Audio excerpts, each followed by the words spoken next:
نحمده ونصلي ونسلم على رسوله الكريم أما بعد فأعوذ بالله من الشيطان الرجيم بسم الله الرحمن الرحيم يا أيها الذين آمنوا كتب عليكم الصيام كما كتب على الذين من قبلكم یا ایھا الذین آمنوا، اے ایمان والو، کتبہ فرض کر دیا گیا، علیکم تم پر، الصیام روزے، جیسا کہ کتبہ فرض کر دیے گئے، علی الذین ان لوگوں پر، من قبلکم جو تم سے پہلے تھے، لعلکم تتقون تاکہ تم پرہیزگار بنو۔ روزے گویا کہ یہ صرف شریعت محمدی کے اندر نہیں ہے، یہ قدیم عبادت ہے۔ یہ عبادت شروع سے چلی آ رہی ہے، بدنی عبادت ہے، اسے کہا جاتا ہے بدنی عبادت۔ چند عبادات وہ مالی عبادات ہوتی ہیں، جیسے زکوٰۃ ہے، عبادت ہے، مالی عبادت ہے، یہ بدنی عبادت ہے۔ اور یہ قدیم عبادت ہے کہ پہلی امتوں کے اندر بھی یہ روزہ فرض رہا، اور اس امت محمدیہ کے اندر بھی یہ روزہ فرض رہا، لیکن ان کا طریقہ کار وہ الگ تھا، ان کی شریعت کے مطابق، اور شریعت محمدی کے اندر شریعت محمدی کے مطابق طریقہ کار ہے۔ ان کا طریقہ الگ تھا روزوں کا، لیکن تھے سب کے اندر۔ یا ایھا الذین آمنوا، اے ایمان والو، کتب علیکم الصیام تم پر روزے فرض کر دیے گئے، کما کتب علی الذین من قبلکم جیسا کہ فرض کیے گئے ان لوگوں پر جو تم سے پہلے تھے، لعلکم تتقون تاکہ پرہیزگار بنو۔ معلوم ہوتا ہے کہ یہ پرہیزگاری کا ایک سبب ہے روزہ رکھنا۔ روزہ رکھنے سے انسان کا اندر بھی پاک ہوتا ہے، ظاہر بھی اور باطن بھی۔ بندہ گناہوں سے اپنے آپ کو خود دور رکھتا ہے۔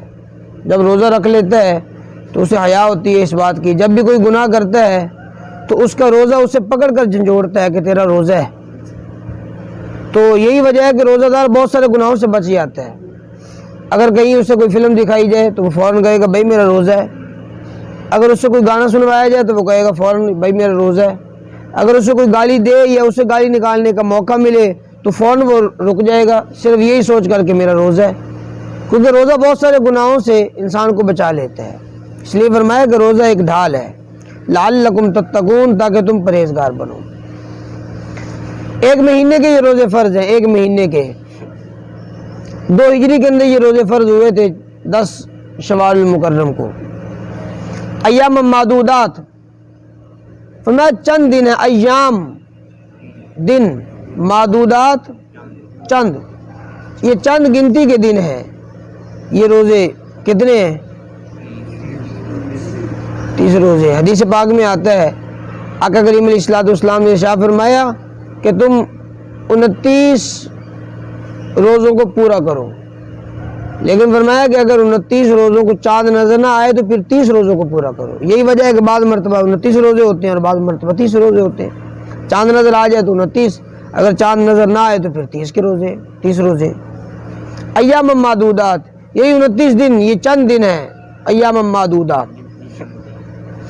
فمن کان منکم مریضا او علی سفر، اور جو شخص منکم کان منکم ہو تم میں سے، مریض بیمار ہو، او علی سفر یا سفر پر ہو، تو فعدۃ من ایام اخر، فعدۃ پس وہ شمار کرے، من ایام اخر دوسرے دنوں سے۔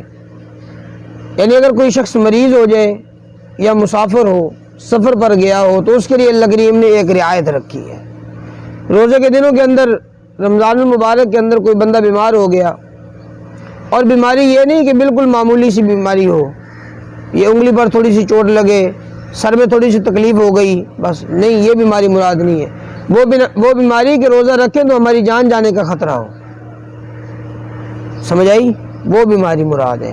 یا کوئی معالج یا طبیب، کوئی فاسق نہ ہو، وہ طبیب وہ اچھا آدمی ہو، مسلمان آدمی ہو، صحیح شریعت کو جانتا ہو، ایسا کوئی ڈاکٹر یا کوئی طبیب یا کوئی معالج یہ کہہ دے کہ آپ روزہ نہ رکھیں، اگر آپ روزہ رکھیں گے تو آپ کی حالت بگڑ جائے گی۔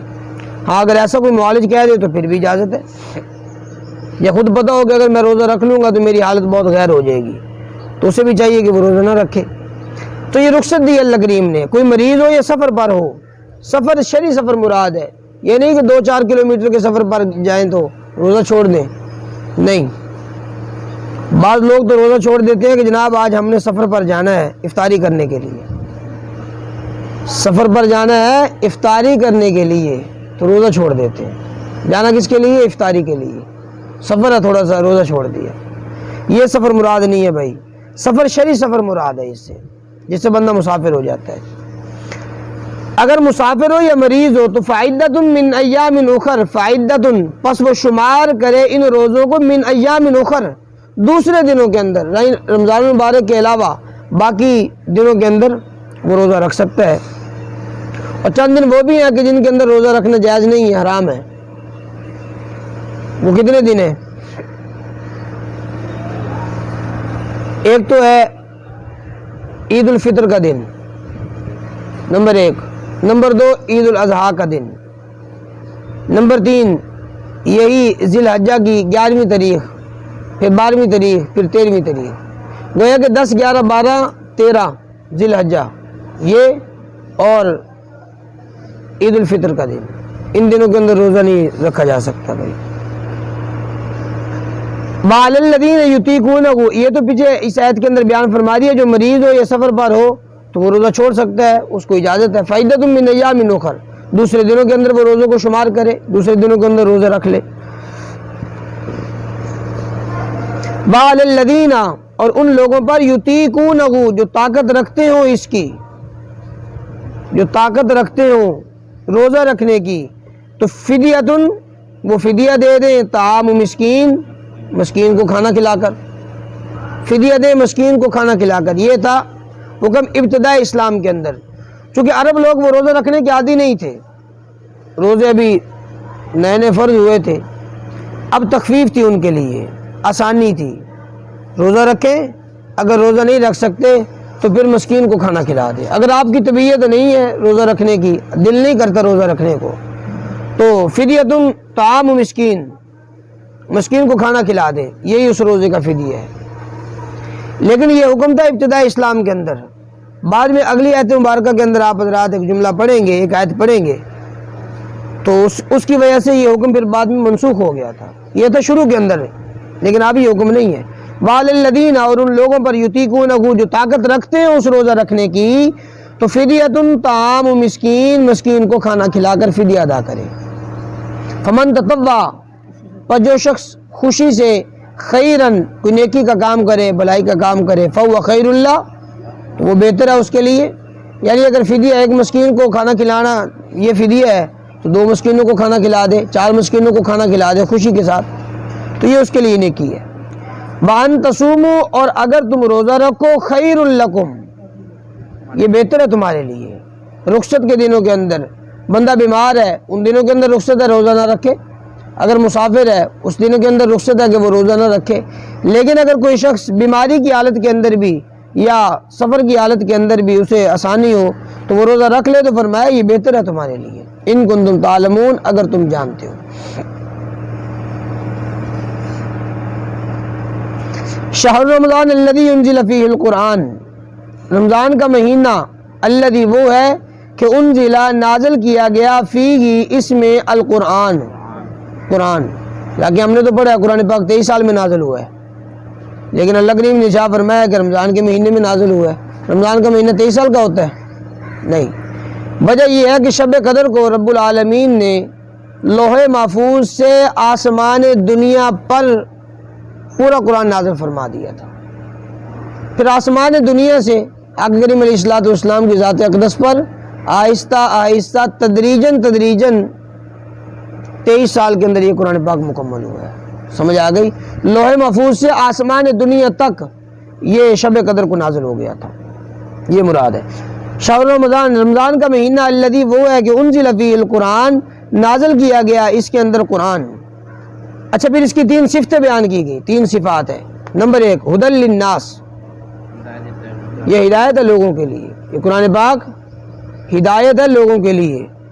اور دوسری ببینات من الہدا، بینات روشن دلائل ہے اس کے اندر، من الہدا رہنمائی کے، قرآن پاک کی یہ دوسری صفت ہے، اس کے اندر رہنمائی کے روشن قسم کے دلائل ہیں، والفرقان حق اور باطل کے درمیان فیصلہ کرنے والی کتاب ہے، حق اور باطل کے درمیان۔ فمن شاہدہ، پر جو شخص حاضر ہو، منکم تم میں سے، الشہرہ اس مہینے کے اندر، فلیسم، فل یہ شروع کے اندر فا ہے، اس کا معنی پس، یہ شروع کے اس کے بعد جو لام ہے لیسم، اس کا معنی چاہیے، پر چاہیے کہ یسم وہ روزہ رکھے، جو شخص تم میں سے اس مہینے کے اندر حاضر ہو اسے چاہیے کہ وہ روزہ رکھے۔ اس آیت نے آ کر پچھلی آیت کا حکم منسوخ کر دیا ہے۔ پیچھے کیا تھا؟ بعض الذین یطیقونہ فدیۃ طعام مسکین، جو شخص طاقت رکھے روزہ رکھنے کی لیکن اس کا دل نہ چاہتا ہو روزہ رکھنے کا، تو فدیۃ طعام مسکین، وہ مسکین کو کھانا کھلا دے۔ لیکن اس آیت نے آ کر اس حکم کو ختم کر دیا، یہ حکم منسوخ ہو گیا ہے، لیکن ابھی آیت بھی باقی ہے لیکن اس کا حکم ختم ہو چکا ہے۔ فمن شاہدہ، جو شخص حاضر ہو تم میں سے، الشہرہ اس رمضان المبارک کے مہینے کے اندر، فلیسم پر چاہیے کہ وہ روزہ رکھے۔ ومن کانا مریضاً، جو شخص ہو مریض، او علی سفر یا سفر پر ہو، فعدۃ من ایام اخر تو وہ شمار کرے دوسرے دنوں کے اندر۔ یرید اللہ، یرید چاہنا، اللہ چاہتا ہے، بکم تمہارے لیے، الیسر آسانی، اللہ تمہارے لیے آسانی چاہتا ہے، ولا یرید اور نہیں چاہتا، بکم تم پر، العسر تنگی، مشقت، تم پر تنگی نہیں چاہتا، تم پر آسانی چاہتا ہے، اللہ آسانی چاہتا ہے تم پر۔ اب یہ دیکھیے نا، دین کا کوئی بھی حکم ایسا نہیں ہے، کوئی بھی مسئلہ ایسا نہیں ہے جس کے اندر معذور ہے، کوئی بیمار ہے، یا کوئی مسافر ہے، یا کوئی مجبور آدمی ہے، اس کے لیے کوئی رستہ نہ نکالا گیا ہو۔ ہر ایک کے لیے رستہ ہے، معذور کے لیے الگ سے احکام ہے، تندرست کے لیے الگ سے احکام ہے، مسافر کے لیے الگ سے احکام ہے، مقیم کے لیے الگ سے احکام ہے۔ اسی طرح جو عورت ہے روزہ رکھنے کے لیے، وہ عورت کے جو حیض و نفاس والی ہے اس کے لیے الگ سے احکام ہے، اور جو عورت پاکی کے دنوں کے اندر ہے اس کے لیے الگ سے احکام ہے۔ لیکن اللہ کریم جل شانہ نے ہر ایک معذور کی حالت دیکھ کر، موسم کے اعتبار سے، معذوری اور مجبوری کے اعتبار سے، تندرستی کے حالات اور مجبوریوں کے حالات، مشقت کے حالات، بیماریوں والے حالات، ہر ایک کے لیے الگ الگ سے اللہ کریم نے مسائل مقرر فرمائے ہیں۔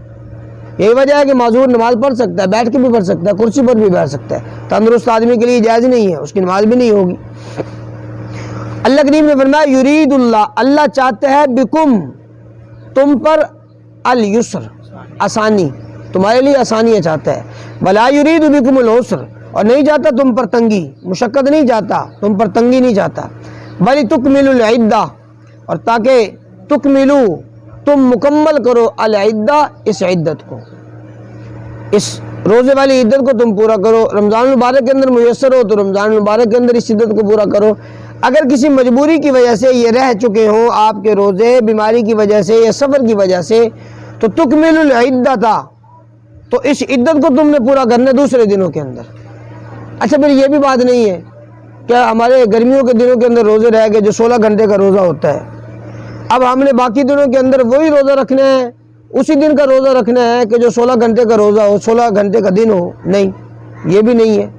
گرمیوں کے روزے آپ سردیوں کے اندر رکھ لیں، اس کے اندر تو دن بہت چھوٹا ہوتا ہے، گرمیوں کے روزے سردیوں کے اندر رکھ لیں، سردیوں کے روزے گرمیوں کے اندر رکھ لیں، جب آپ کا دل چاہے رمضان المبارک کے دن گزرنے کے بعد جب آپ کا دل چاہے، وَلِتُكْمِلُوا الْعِدَّةَ اس عدت کو تم نے پورا کرنا ہے، ان دنوں کو تم نے، اس تعداد کو تم نے پورا کرنا ہے، اس گنتی کو تم نے پورا کرنا ہے۔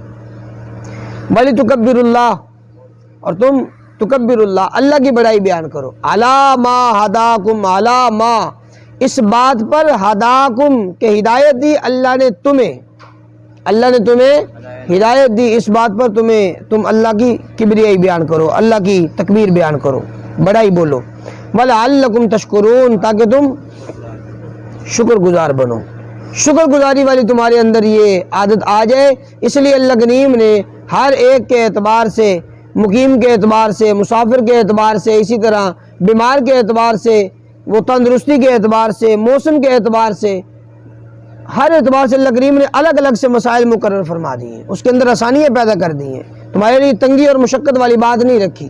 اس لیے فرمایا یہ سب کچھ اس لیے لعلکم تشکرون، تاکہ تم اپنے رب کا شکر گزار بندے بنو۔ وَإِذَا سَأَلَكَ عِبَادِي عَنِّي فَإِنِّي قَرِيبٌ۔ ایک دیہاتی آیا حضور علیہ السلام کے پاس، بدوی آدمی، یا رسول اللہ بتلائیے اللہ کی ذات کہاں ہے؟